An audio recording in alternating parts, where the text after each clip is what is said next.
Agora é Vené, o governador de Lula. Veneziano tem compromisso de cuidar de quem mais precisa. De quem mais precisa, de quem mais precisa. Gerando empregos e botando comida na mesa dos Gerando pobres. emprego e botando comida na mesa. Gerando emprego, Empregos, empregos, empregos. Esse é o programa de Vené, o governador de Lula, para gerar emprego e renda.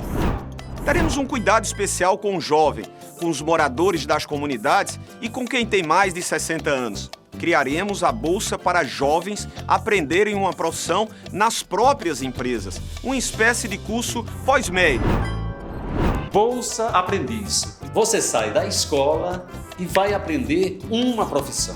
Na indústria, no comércio, numa oficina. E detalhe, ao invés da empresa pagar o estágio, é o governo que paga a bolsa para você. Assim fica fácil para a empresa e para você, que vai aprender a profissão que mais lhe interessa e que a empresa está precisando. Daí aumenta as chances do primeiro emprego, né? Acreditar na rapaziada é compartilhar uma nova lição que vai muito além da sala de aula e abre as portas de uma profissão. Pegar no batente, poder receber, juntar o salário com a vontade de aprender, dar força ao mercado e mudar o estado pra gente crescer. Bolsa Aprendiz, a Paraíba tem pressa de ser feliz.